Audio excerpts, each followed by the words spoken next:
بسم اللہ والحمد والصلاة والسلام علی رسول اللہ واشہد ان لا الہ الا اللہ وحدہ لا شریک لہ واشہد ان محمدا عبدہ ورسولہ اما بعد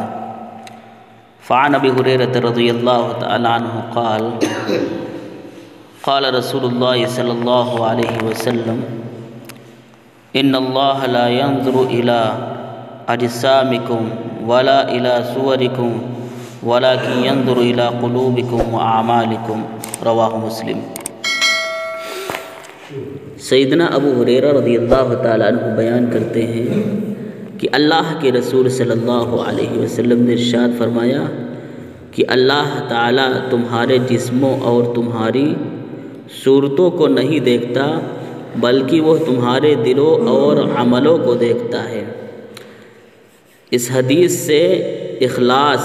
اور صحیح نیت کی اہمیت واضح ہوتی ہے، اس لیے ہر نیک عمل میں اس کا اہتمام ضروری ہے اور دل کو ہر اس چیز سے صاف رکھنا چاہیے جس سے وہ عمل برباد ہو سکتا ہے، جیسے ریاکاری، نمود،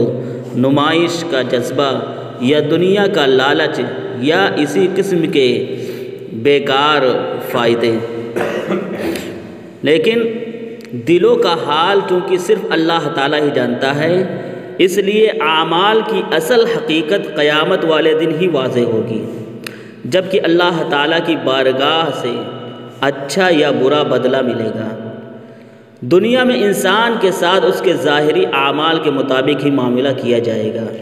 اور اس کی باطنی کیفیت کو اللہ رب العالمین کے سپرد کر دیا جائے گا، اللہ رب العالمین کے حوالے کر دیا جائے گا۔ اس حدیث کے اندر اللہ کے رسول صلی اللہ علیہ وسلم نے کہا کہ وَلَكِنْ يَنْظُرُ إِلَىٰ قُلُوبِكُمْ وَأَعْمَالِكُمْ،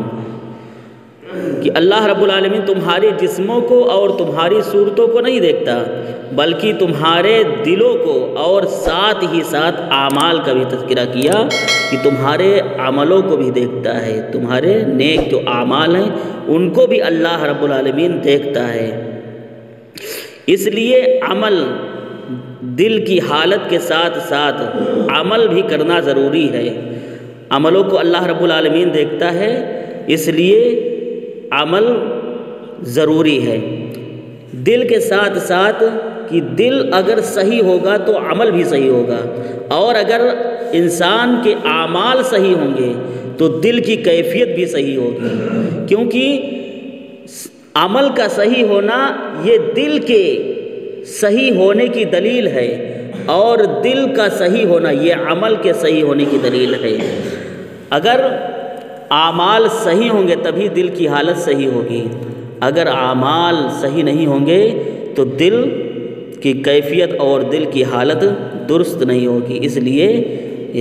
اعمال کی اصلاح کے بغیر دلوں کی اصلاح، اور دلوں کی اصلاح کے بغیر اعمال کی اصلاح ممکن ہی نہیں ہے۔ اسی وجہ سے دوسری حدیث کے اندر اللہ کے رسول صلی اللہ علیہ وسلم نے ارشاد فرمایا کہ جسم انسانی میں گوشت کا ایک ٹکڑا ہے، جب وہ درست ہوتا ہے تو سارا جسم درست، اور جب وہ بگڑ جاتا ہے تو سارا جسم بگڑ جاتا ہے، اور وہ گوشت کا ٹکڑا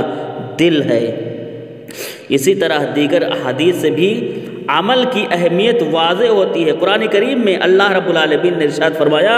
وَلِكُلٍّ دَرَجَاتٌ مِّمَّا عَمِلُوا، کہ اعمال کے مطابق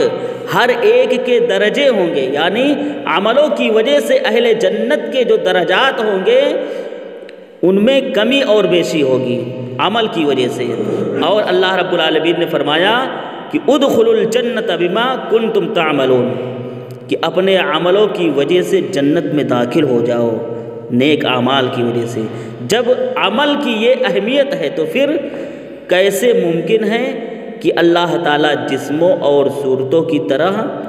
عمل نہیں دیکھتا، جبکہ عمل بھی دیکھتا ہے اللہ رب العالمین، دل کے ساتھ ساتھ عمل بھی دیکھتا ہے، جبکہ ایمان کے بعد جو عمل ہی ہے یہی جنت میں جانے کی اساس ہے۔ اسی طرح اللہ کے رسول صلی اللہ علیہ وسلم نے ایک حدیث ارشاد فرمائی، اس میں جنتی کا ذکر کیا، جہنمیوں کا ذکر کیا، اس کے بعد کہا کہ بندہ آگے ہمیشہ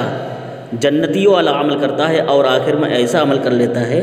کہ وہ جہنمی ہو جاتا ہے، اور بندہ ہمیشہ جہنمی والا عمل کرتا ہے اور آخر میں ایک ایسا عمل کر لیتا ہے جس کی وجہ سے وہ جنتیوں میں سے ہو جاتا ہے۔ صحابہ رضی اللہ تعالیٰ کہتے ہیں تو